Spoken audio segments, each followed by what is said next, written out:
अस्सलामुअलैकुम। आज हम बात करेंगे यही सनवार के बारे में। यही सनवार फ़िलिस्तीनी तंजीम हमास के एक अहम रहनुमा थे जो गजा की पट्टी में फ़लस्तीनी मुज़ाहमत की क़ियादत करते थे।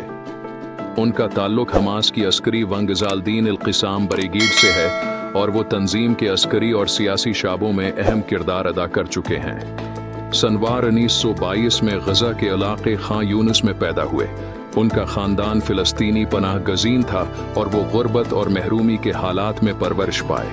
यही सनवार ने अपनी इब्तिदाई तालीम गजा के स्कूलों में हासिल की और उसके बाद इस्लामी यूनिवर्सिटी ऑफ गजा में दाखिला लिया, जहाँ से उन्होंने अरबी अदब में डिग्री हासिल की। दौरान तालीम सनवार पर फ़िलिस्तीनी हुकूक और आज़ादी की जदोजहद का गहरा असर पड़ा और वो जल्द ही मुज़ाहमती तहरीकों से वाबस्ता हो गए।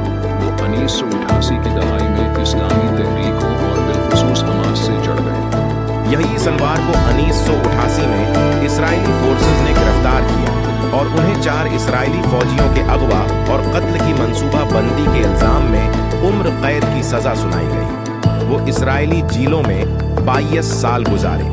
उनके कैद के दौरान ही हमास ने फिलिस्तीनी तहरीक में अपनी अस्करी और सियासी अहमियत को मजबूत किया।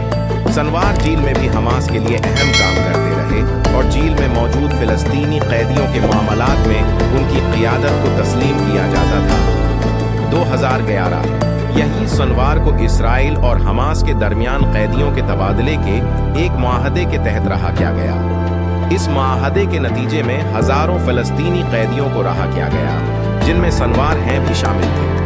रहाई के बाद सनवार ने हमास की क़ियादत में एक फ़ाल किरदार अदा करना शुरू किया और उन्हें तंजीम के सियासी और अस्करी वंग के दरमियान पल का किरदार अदा करने वाला समझा जाने लगा।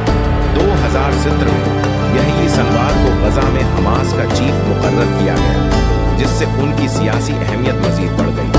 वो हमास की दाखिली पॉलिसियों के साथ साथ इसराइल के साथ ताल्लुकात और मुज़ाहमती हिकमत अमलियों में भी नुमायां किरदार अदा करने लगे। उनके दूर में गजा में कई जंगें हुई, जिनमें 2020 की 11 रोज़ा जंग भी शामिल है, जिसमें हमास ने इसराइल पर मुतअद्दिद रॉकेट हमले किए। यही सनवार को एक सख्त गिर और गैर लचकदार रहनुमा समझा जाता था, जो फिलिस्तीनियों के हुकूक और खुदमुख्तारी के लिए हर किस्म की जदोजहद को जायज़ समझते थे। उनकी शख्सियत में अस्करी और सियासी क़ियादत का इम्तिजाज पाया जाता था और वो हमास के अंदर मुख्तलिफ धड़ों को उकठा रखने में कामयाब रहे थे। सनवार को गजा के अवाम में भी एक मकबूल शख्सियत के तौर पर देखा जाता था, जो उनकी मुज़ाहमत की पॉलिसियों और इसराइल के खिलाफ सख्त रवैये को पसंद करते थे। अगर आप इस तरह की मज़ीद वीडियोस देखना चाहते हैं तो हमारे इस चैनल को सब्सक्राइब कर लें और बेल आइकन को दबा दें, ताकि हमारी नई होने वाली वीडियोस अब तक